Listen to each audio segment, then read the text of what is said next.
भारतीय रेलवे माल गोदाम श्रमिक संघ के राष्ट्रीय संगठन मंत्री डॉक्टर दिगंबर प्रसाद मेहता ने सुपौल जिले के सिमराही पिपरा खुर्द स्थित निजी आवास पर नव वर्ष 2025 पर एक दिवसीय कार्यकर्ता सम्मेलन का आयोजन किया, जिस कार्यक्रम में मुख्य अतिथि संगठन के राष्ट्रीय प्रभारी मनोरंजन कुमार ने संबोधित किया। इसमें राष्ट्रीय प्रभारी मनोरंजन कुमार ने कहा कि संगठन 1998 से श्रमिकों के हक अधिकार के लिए लगातार संघर्ष कर रही है। सरकार द्वारा जारी श्रमिकों के हित में सुविधाओं को धरातल पर लाने का संगठन निरंतर प्रयासरत है। वहीं संगठन के माध्यम से रेलवे माल गोदाम श्रमिकों की सुविधा को लागू करने के लिए देश के लगभग सभी जोन में श्रम आयुक्त को पत्र सौंपा गया है, जिसमें रेलवे माल गोदाम में कार्यरत श्रमिकों का पंजीकरण का काम जल्द शुरू करने की मांग की गई है। नववर्ष के उपलक्ष्य में कार्यकर्ताओं को संबोधित करते हुए संगठन के राष्ट्रीय संगठन मंत्री डॉक्टर दिगंबर प्रसाद मेहता ने कहा कि पूरे देश में श्रमिकों को न्याय दिलाने के लिए श्रमिकों के मसीहा एवं संगठन के पितातुल्य आदरणीय राष्ट्रीय महामंत्री अरुण कुमार पासवान का आभार उन्होंने प्रकट किया।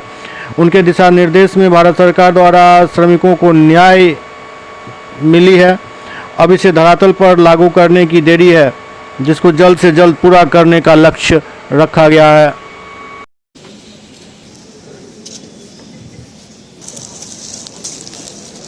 दिखाने के लिए जो ई श्रम कार्ड आपके नेतृत्व में बना है, जो आपके संगठन का मेंबरशिप है, उसका सबका डाटा आप उपलब्ध कराने का काम करें। ये हमारा संपूर्ण बड़ा ऐतिहासिक और सफल बैठक रहा, जिसका कि भारत के श्रम मंत्रालय ने इसको पोस्ट भी किया। हमारे संगठन के अभिभावक आदरणीय जगदम्बिका पाल जी ने पूरे देश को समर्पित किए कि मजदूरों को इतना बड़ा न्याय जो है मोदी सरकार में और 9 अक्टूबर की बैठक में प्राप्त हुआ। आज की जो बैठक हमारा सुपौल में हुआ है हमारे संगठन मंत्री जी के आवास पर, उसमें एक हमारा अहम बैठक का ये सबसे महत्वपूर्ण विषय है कि हमको सरकार के द्वारा जो मिला है, जो प्राप्त हुआ है, ये अचानक से नहीं मिला है। 2021 में भी मिला, उससे पहले 2003 का प्रथम त्रिपक्षीय बैठक में भी मिला। हम लोग डिमांड बहुत सारा आया हुआ जो मिला है, हम उसको लोगों के धरातल तक पहुँचा नहीं पा रहे हैं। उसके लिए हम लोगों ने एक रणनीति बनाया है कि हम प्रत्येक माल गोदाम पर एक मजबूत और सशक्त कमेटी तैयार करेंगे, और तैयार हो भी रहा।